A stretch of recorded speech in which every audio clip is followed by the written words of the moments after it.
இரவு 12 மணி ஆகியிருந்தது. தம்பி மெதுவாக என் அறை கதவை திறந்து நான் தூங்குவதை பார்த்து உள்ளே வந்து கதவை பூட்டினான். நானும் தூங்குவது போல நடித்துக் கொண்டிருந்தேன். அறையில் நாங்கள் இருவரும் மட்டுமே இருந்தோம். என் தம்பி நடு இரவில் என் அறைக்கு ஏன் வந்தான் என்பது எனக்கு நன்றாக தெரியும். நானும் படுக்கையில் கண்ணை மூடிக்கொண்டு ஆழ்ந்த தூக்கத்தில் இருப்பது போல படுத்திருந்தேன். அதன் பிறகு தம்பி என்னுடன் என்ன செய்ய போகிறான் என்பது எனக்கு தெரியும். ஆனால் நானும் அவனை தடுக்க முயற்சி செய்யவில்லை. ஏன் தடுக்கவில்லை? தம்பிக்கு என்னிடம் எது மிகவும் பிடித்திருந்தது? இதற்கான பதில் உங்களுக்கு கதையில் மேலும் கிடைக்கும். என் பெயர் சோஃபி. எனக்கு 21 வயது. நான் 2ஆம் ஆண்டு மாணவி. கோடைக்காலம் தொடங்கி இருந்தது. அதனால் எனக்கு கல்லூரி விடுமுறை கிடைத்திருந்தன. வழக்கம் போல இன்றும் வீடு முழுவதும் சுத்தம் செய்த பிறகு நான் என் படுக்கையில் ஓய்வெடுத்துக் கொண்டிருந்தேன். களைப்பு மிகவும் அதிகமாக இருந்தது. என் உடல் முழுவதும் வலிப்பது போல இருந்தது. நான் என் படுக்கையில் படுத்துக்கொண்டு ஓய்வெடுக்க முயற்சி செய்தேன். என் தலையை என் கைகளால் மசாஜ் செய்து கொண்டிருந்தேன். அப்போது என் சோர்வான குரலை கேட்டு என் தம்பி விக்கி பூட்டிய அறைக்குள் வந்து, என்ன ஆச்சு அக்கா, உடம்பு சரியில்லையா என்று கேட்டான். நான் என்ன சொல்ல தம்பி, அம்மா எல்லா வேலைகளையும் என் தலையில் போட்டுவிட்டு போய்விடுகிறார்கள். கல்லூரி விடுமுறை வந்ததும் வீட்டின் அனைத்து பொறுப்புகளும் என் மீது விழுந்து விட்டன. வேலைக்காரியும் விடுமுறையில் இருக்கிறாள். என்னால் இந்த வீட்டு வேலைகளை செய்ய முடியவில்லை என்றேன். என் பேச்சை கேட்டு அவன் என் அருகில் அமர்ந்து, என் அன்பான அக்கா, பரவாயில்லை, நான் இப்போது உங்களுக்கு பால் கொண்டு வருகிறேன், அதை குடித்தால் நிம்மதியாக உணர்வீர்கள் என்றான். விக்கியின் பேச்சை கேட்டு நான் சிரித்தேன். நீ மட்டும் வெளியிலிருந்து சாப்பாடு வாங்கி வா, நான் சிறிது நேரம் தூங்குகிறேன் என்றேன். அதன் பிறகு அவன் பால் கொண்டு வந்தான். அதை பார்த்ததும் எனக்கு அவன் மீது மிகவும் பாசம் வந்தது. உண்மையில் தங்கள் சகோதரிகளின் மீது இவ்வளவு அக்கறை கொண்ட சகோதரர்கள் உலகில் மிக குறைவானவர்களே. நான் அவனுக்கு நிறைய ஆசீர்வாதங்கள் கொடுத்தேன். அவன் கொண்டு வந்த பாலை குடிக்க ஆரம்பித்தேன். பால் குடித்த பிறகு நான் டம்ளரை ஒரு ஓரமாக வைத்துவிட்டு படுத்தேன். விக்கி, சரி, நான் உங்கள் தலையை மசாஜ் செய்து விடுகிறேன், நீங்கள் நிம்மதியாக தூங்குங்கள் என்றான். அவன் தன் தலைமாட்டில் அமர்ந்து தன் கைகளால் என் தலையை மசாஜ் செய்ய ஆரம்பித்தான். எனக்கு மெதுவாக நிம்மதி கிடைக்க ஆரம்பித்தது. வலியும் குறைந்தது. நான் கண்களை மூடிக்கொண்டு தூங்க ஆரம்பித்தேன். ஆழ்ந்த உறக்கத்தில் சென்றேன். எவ்வளவு மணி நேரம் நான் தூங்கினேன் என்று எனக்கு தெரியவே இல்லை. அம்மாவின் குரல் கேட்டுதான் என் கண் விழித்து நான் பதறி அடித்து எழுந்தேன். என் தலை மிகவும் கனமாக இருந்தது. கடிகாரத்தை பார்த்தபோது இரவு 10 மணி ஆகியிருந்தது. எனக்கு அதிர்ச்சியாக இருந்தது. அப்பா அலுவலகத்தில் இருந்து திரும்பி வந்திருந்தார். ஒருவேளை களைப்பு காரணமாக எனக்கு நேரம் தெரியவில்லை போல. எழுந்தவுடன் 2 அடி நடந்ததும் எனக்கு தலை சுற்றல் ஏற்பட்டது. கண்களுக்கு முன் இருள் சூழ்ந்தது. சுவரின் ஆதரவை நான் பெற்றிருக்காவிட்டால் நிச்சயமாக கீழே விழுந்திருப்பேன். வெளியே வந்தபோது சாப்பிடும் மேசையில் அனைவரும் எனக்காக காத்திருப்பதை கண்டேன். நான் சென்று நாற்காலியில் நிம்மதியாக அமர்ந்தேன். விக்கி என்னை பார்த்து என் தட்டில் சாப்பாடு போட ஆரம்பித்தான். பிறகு அம்மாவிடம், அம்மா, அக்கா மீது வேலை பளுவை கொஞ்சம் குறைத்துக் கொள்ளுங்கள். வேலையால் வரவில்லை என்றால் அவளுக்கு பதிலாக வேறு ஒருவரை வேலைக்கு வையுங்கள். இவள் பாவம், நாள் முழுவதும் வேலை செய்து சோர்வடைந்து விட்டாள். பாருங்கள், அவளது முகமும் வெளிறிவிட்டது என்றான். என் நிலைமை உண்மையில் மோசமாகி இருந்தது. நான் மிகவும் சோர்வாக உணர்ந்தேன். அம்மாவும் அப்பாவும் இருவரும் வேலைக்கு சென்றார்கள். ஏனெனில் அப்பாவின் வருமானத்தில் மட்டும் வீட்டை நடத்துவது கடினமாக இருந்தது. மேலும் எங்கள் படிப்பு செலவுகளும் குறைவானது அல்ல. அதனால் அப்பா வேலை செய்யும் அதே நிறுவனத்தில் அம்மாவும் வேலை செய்தார். நான் கல்லூரிக்கு செல்வேன், விக்கியும் ஸ்கூல் செல்வான்.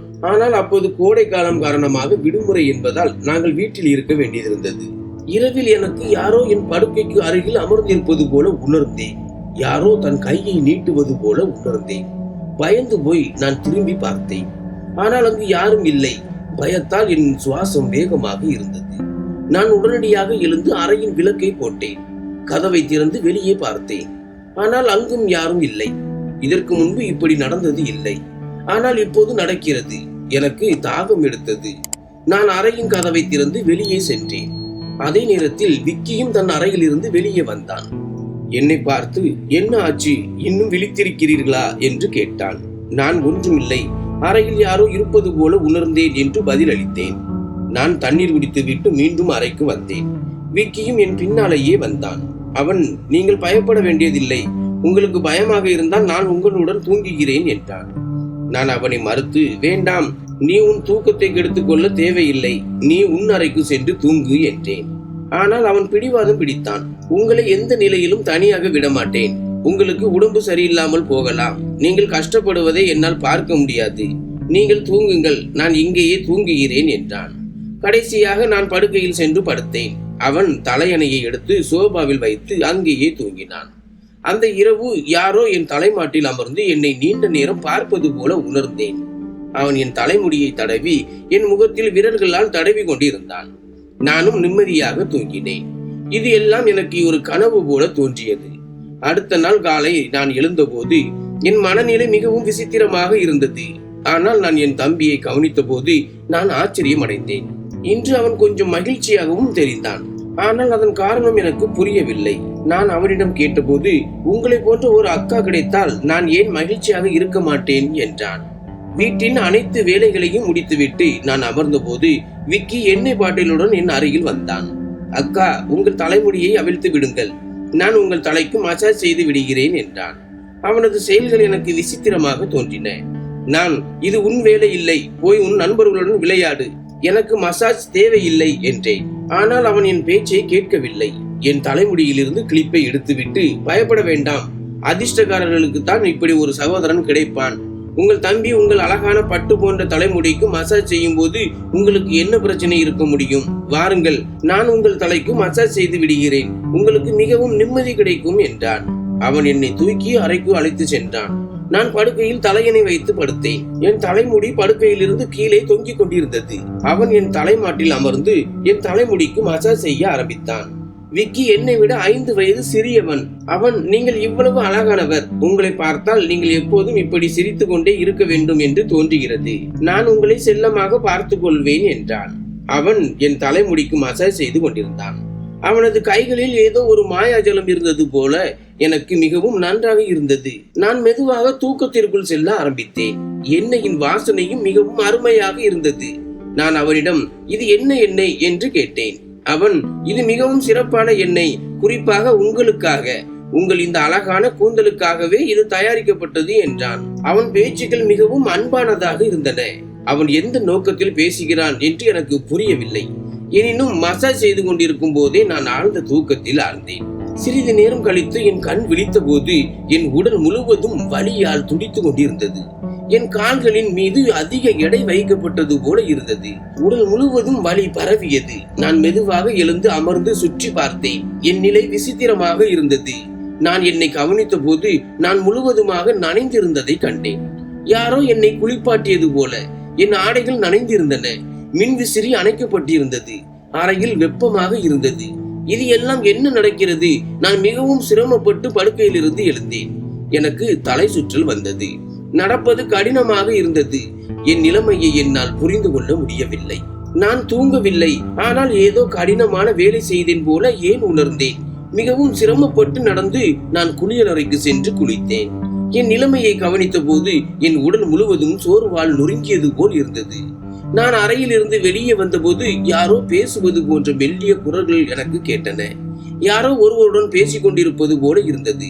வீட்டில் நானும் விக்கியும் தவிர வேறு யாரும் இல்லை. அப்படி என்றால் அவன் யாருடன் பேசிக் கொண்டிருந்தான்? நான் முதலில் சமையல் அறையில் தண்ணீர் குடிக்க சென்றேன். ஆனால் அப்போது அந்த மெல்லிய குரல் நின்று விட்டது. நான் சமையலறை கதவுக்கு அருகில் நின்ற போது யாரோ வரவேற்பறையிலிருந்து வெளியே வருவதை பார்த்தேன். அவனது கையில் நிறைய பணம் இருந்தது. அதை பார்த்து அவன் சிரித்துக் கொண்டிருந்தான். இதை கண்டு என் நெற்றியில் சுருக்கம் விழுந்தது.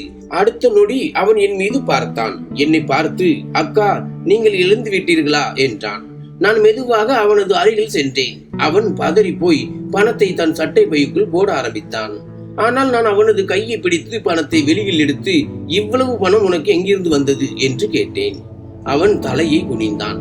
மெதுவாக, தயவு செய்து அப்பாவிடம் சொல்லாதீர்கள் என்றான். அவன் ஏன் இந்த பணத்தை அப்பாவிடம் கொடுக்கவில்லை என்று எனக்கு ஆச்சரியமாக இருந்தது. நான் கடுமையாக கேட்டபோது அவன் பயந்து விட்டான். அவன், இந்த பணத்தை அப்பாவின் ஒரு நண்பர் பல வருடங்களுக்கு முன்பு வாங்கிய கடனுக்காக திருப்பி கொடுத்தார். நான் இதிலிருந்து ஒரு மொபைல் வாங்கலாம் என்று நினைத்தேன் என்றான். நான் அவனை திட்டி, ஆம், நீ நன்றாக செய்தாய். வீட்டின் நிலைமையை பார், எவ்வளவு மோசமாக உள்ளது. நம் பெற்றோர்கள் இருவரும் வேலை செய்கிறார்கள், நீ மொபைல் வாங்குவதை பற்றி பேசுகிறாய் என்றேன். அவன் வெட்கப்பட்டான். அந்த இரவே நான் அந்த பணத்தை அப்பாவிடம் கொடுத்து விட்டேன். அந்த இரவு விக்கி என்னிடம் எதுவும் பேசவில்லை. சீக்கிரம் தூங்க சென்றான். அடுத்த நாள் நான் சமையலறையில் வேலை செய்து கொண்டிருந்த போது விக்கி தன் நண்பர்களுடன் வீட்டிற்குள் நுழைந்தான். அவன் தன் நண்பர்களை நேராக வரவேற்பறைக்கு அழைத்து வந்தது எனக்கு ஆச்சரியமாக இருந்தது. அப்போது நான் துப்பட்டாவை எடுத்து வைத்துவிட்டு பாத்திரம் கழுவி கொண்டிருந்தேன். அவர்கள் அனைவரும் சிரித்துக் கொண்டே உள்ளே வந்ததும் நான் உடனடியாக துப்பட்டாவை அணிந்து கொண்டேன். நான் அவனிடம், இது என்ன முறை? உனக்கு தெரியும், இப்போது அப்பா அம்மா வீட்டில் இல்லை, அப்படி இருந்தும் இவர்களை வீட்டிற்கு அழைத்து வந்திருக்கிறாய் என்று புரிய வைக்க முயற்சி செய்தேன். விக்கி கோபமாக, இது என் வீடு, உங்களுக்கு என் மீது அக்கறை இல்லாத போது நான் ஏன் உங்கள் மீது அக்கறை கொள்ள வேண்டும்? நல்ல சாப்பாடு தயார் செய்யுங்கள், இவர்கள் என் மிகவும் நெருங்கிய நண்பர்கள் என்றான். அவன் என் மீது மிகவும் கோபமாக இருப்பது போல இருந்தது. ஆனால் இப்போது நான் என்ன செய்வது? சாப்பாடு சமைக்கத்தான் வேண்டும். நான் அவனது நண்பர்களுக்காக சாப்பாடு சமைக்க ஆரம்பித்தேன். அப்போது அவன் சாப்பாடு பரிமாறவும் நீங்களே தான் வர வேண்டும் என்றான். விக்கியின் இந்த அணுகுமுறை எனக்கு ஆச்சரியமாக இருந்தது. ஒரு சிறிய விஷயத்திற்காக அவன் இவ்வளவு எப்படி மாற முடியும்? நான் சாப்பாட்டை மேசையில் வைத்தேன். அவனது நண்பர்கள் என்னை திரும்ப திரும்ப பார்ப்பதை கண்டேன். அவர்கள் அனைவரும் விக்கியின் வயதை விட பெரியவர்களாக தோன்றினார்கள். மேலும் அவர்கள் என்னை வித்தியாசமான முறையில் பார்த்தார்கள். என்னை விழுங்கி விடுவார்கள் போல. நான் பயந்து போய் என் அறைக்கு சென்று என்னை பூட்டிக் கொண்டேன். அவர்கள் அனைவரும் சென்றதும் நான் விக்கி மீது கோபப்பட்டேன். மீண்டும் இந்த நண்பர்கள் இந்த வீட்டிற்கு வரக்கூடாது என்றேன். ஆனால் அவன் அடுத்த நொடி என் கன்னங்களை பிடித்து, இவ்வளவு கோபம் எங்கிருந்து வருகிறது? அவர்கள் மீண்டும் வரமாட்டார்கள். ஆனால் இதை பற்றி அப்பா அம்மாவிடம் எதுவும் சொல்லக்கூடாது என்றான். விக்கியின் இந்த நடத்தை என்னை குழப்பமடைய செய்தது. அவன் சில நேரங்களில் பாசம் காட்டுவான், சில நேரங்களில் எரிச்சல் அடைவான். எதுவாக இருந்தாலும் நான் ஒப்புக்கொண்டு என் அறைக்கு சென்றேன். விக்கியின் செயல்கள் நாளுக்கு நாள் எனக்கு விசித்திரமாக தோன்றின. அந்த நாளிலும் நான் என் அறையில் ஓய்வெடுக்க படுத்த போது திடீரென்று என் கால்களில் யாரோ கை வைத்தது போல உணர்ந்தேன். நான் திடுக்கிட்டு கண்களை திறந்து பார்த்தபோது விக்கி என் கால்களை தன் மடியில் வைத்து மசாஜ் செய்து கொண்டிருந்தான். நான் உடனடியாக அவனை அப்படி செய்யக்கூடாது என்று சொன்னேன். ஆனால் அவன், நான் செய்வதை என்னை செய்ய விடுங்கள், இந்த வீட்டில் நான் ஒருவன் தான் உங்கள் மீது இவ்வளவு அக்கறை கொண்டவன், அப்பா அம்மாவுக்கு வேலையிலிருந்து ஓய்வே இல்லை என்றான். நானும் சோர்வடைந்து இருந்தேன். கண்ணை மூடிக்கொண்டு தூங்க ஆரம்பித்தேன். விக்கியின் கைகளால் செய்யப்பட்ட மசாஜால் எனக்கு தூக்கம் வந்தது. ஆனால் என் கண் விழித்த போது நான் அதிர்ச்சி அடைந்தேன். என் தலை மிகவும் சுழன்றது. படுக்கை விரிப்பு மிகவும் ஒழுங்கற்றதாயிருந்தது. படுக்கையில் ஒரு சட்டை மற்றும் ஒரு ஆண் வாசனை திரவியம் இருந்தது. இந்த பொருட்கள் யாருடையது? என்னால் எதுவும் பேச முடியவில்லை. என் தலையில் இவ்வளவு வலி இருந்தது. நான் மீண்டும் படுக்கையில் விழுந்தேன். யாரோ எனக்கு மயக்க மருந்து கொடுத்தது போல இருந்தது. அருகில் மெல்லிய குரல்கள் கேட்டன. ஆனால் யார் பேசுகிறார்கள் என்று என்னால் அடையாளம் காண முடியவில்லை. எனக்கு விக்கியின் குரல் மட்டுமே கேட்டது. அவன் என் அறையில் இருந்து என்னை எழுப்ப முயற்சி செய்வது போல இருந்தது. சிறிது நேரம் கழித்து என் கண் விழித்த போது அனைத்து காட்சிகளும் என் கண்களுக்கு முன் சுழன்றன. நான் முதலில் படுக்கையை பார்த்தேன். அங்கு முன்பு சட்டை மற்றும் வாசனை திரவியம் இருந்தன. ஆனால் இப்போது அங்கு எதுவும் இல்லை. இன்றும் என் நிலை மிகவும் விசித்திரமாக இருந்தது. நான் ஒரு குழந்தை இல்லை. இதையெல்லாம் புரிந்து கொள்ளாமல் இருக்க வீட்டில் நானும் விக்கியும் தவிர வேறு யாரும் இல்லை. அப்படி என்றால் நான் தூங்கிய பிறகு என்ன நடந்தது? என் உடல் முழுவதும் தண்ணீரால் நனைந்திருந்தது. அது மட்டுமன்றி என் உடல் வலியால் நொறுங்கி இருந்தது. என் முகமும் முற்றிலும் வெளியேறிவிட்டது. நாளுக்கு நாள் விக்கி என்னை நெருங்க முயற்சி செய்தான். ஆனால் நான் ஒவ்வொரு முறையும் ஏதோ ஒரு சாக்கு சொல்லி என் அறைக்கு சென்று விடுவேன். என் மனதில் விசித்திரமான எண்ணங்கள் தோன்ற ஆரம்பித்தன. என் உடல்நிலையும் மிகவும் மோசமாக இருந்தது. என் நிலையை பார்த்து அம்மாவும் கவலைப்பட்டார். அவர் அடுத்த நாள் அலுவலகத்தில் இருந்து விடுமுறை எடுத்து என்னை மருத்துவரிடம் அழைத்து செல்வதாக கூறினார். எனக்கு என்ன பிரச்சனை என்று தெரிந்து கொள்ள அந்த இரவு நான் சரியாக தூங்கவில்லை. மீண்டும் மீண்டும் விழித்தேன். அடுத்த நாள் என் பெற்றோர்கள் எப்போதும் போல தங்கள் வேலைக்கு சென்றனர். ஒருவேளை அவர்களுக்கு என் மீது அக்கறை இல்லை என்று நான் நினைத்தேன். இறுதியாக நானே மருத்துவரிடம் சென்றேன். அங்கு அல்ட்ராசவுண்டில் நான் கர்ப்பமாக இருப்பது தெரிய வந்தது. இதை கேட்டு நான் அதிர்ச்சி அடைந்தேன். என் கூட இதை யார் செய்ய முடியும்? விக்கி என் தம்பி. ஆனால் பிறகு என் மனதில் நான் அவனை என் சொந்த தம்பி என்று நினைக்கின்றேன். ஆனால் அவன் என் மாற்றான் தாய் தம்பி. விக்கி என் அப்பாவின் இரண்டாவது திருமணத்திலிருந்து வந்தவன். நானோ அவரது முதல் திருமணத்திலிருந்து பிறந்தவன். இத்தகைய விஷயங்கள் என்னை தவறாக சிந்திக்க வைத்தன. இந்த விஷயத்தை என் பெற்றோரிடம் எப்படி சொல்வது என்று எனக்கு புரியவில்லை. விக்கி என் அருகில் உட்காரும் போதெல்லாம் சில சமயங்களில் என் கையை பிடிப்பான், சில சமயங்களில் என் கன்னங்களை கிள்ளுவான். நான் முதலில் இதை லேசாக எடுத்துக்கொண்டேன். ஆனால் இப்போது எல்லாம் வித்தியாசமாக தோன்றின. ஒரு நாள் நான் மருத்துவமனைக்கு சென்று கருசிதைவுக்கு முன்பு குழந்தையின் DNA பரிசோதனை செய்யுமாறு மருத்துவரிடம் சொன்னேன். மருத்துவர் அறிக்கையை கொடுத்தார். நான் அதை பார்த்தபோது என் சுவாசம் நின்று விட்டது. நான் நினைத்தது போல எதுவும் இல்லை. குழந்தை விக்கிக்கு சொந்தமானது அல்ல. ஆனால் பிறகு கேள்வி எழுந்தது, அது யாருடையது? நான் இந்த முடிச்சை அவிழ்க்க என் அறையில் ஒரு மொபைல் கேமராவை வைத்தேன். எனக்கு உண்மை தெரிய வேண்டும். சில நாட்களுக்கு பிறகு அப்பா அம்மா வீட்டில் இல்லாத போது விக்கி மீண்டும் என் அருகில் வந்தான். அவன் என் தலைக்கு மசாஜ் செய்ய ஆரம்பித்தான். நான் தூங்காமல் இருக்க நிறைய முயற்சி செய்தேன். ஆனால் எண்ணெயில் ஏதோ ஒரு மயக்க மருந்து கலக்கப்பட்டிருந்தது போல. அந்த எண்ணெயின் வாசனையை நான் சுவாசித்ததும் மயங்கி விழுந்தேன். 1 மணி நேரம் கழித்து எனக்கு நினைவு வந்த போது அப்பா அம்மா வீட்டிற்கு திரும்பி வந்திருந்தனர். நான் உடனடியாக என் அறையில் இருந்த கேமரா பதிவுகளை பார்த்தேன். உண்மை வெளியே வந்ததும் என் காலடியில் இருந்த நிலம் சரிந்தது. விக்கி என் அறைக்கு தன் மோசமான நண்பர்களை அழைத்து வந்தான். அவர்கள் என்னுடன் அருவருப்பான முறையில் நடந்து கொண்டார்கள். தங்கள் வேலை முடிந்ததும் அவர்கள் விக்கிக்கு பணம் கொடுத்து விட்டு சென்று விடுவார்கள். இதை பார்த்ததும் நான் முற்றிலும் நொறுங்கி போனேன். கோபத்திலும் அதிர்ச்சியிலும் நான் என் அறையில் இருந்து வெளியே வந்தேன். நான் விக்கியின் சட்டையை பிடித்து அவனை அறைந்தேன். இதையெல்லாம் பார்த்த அப்பா அம்மா ஓடி வந்தார்கள். அப்பா என் கைகளை பிடித்து கோபமாக, உனக்கு என்ன ஆச்சு? உனக்கு பைத்தியம் பிடிச்சிருச்சா? ஏன் அவனை அடிக்கிறாய் என்றார்.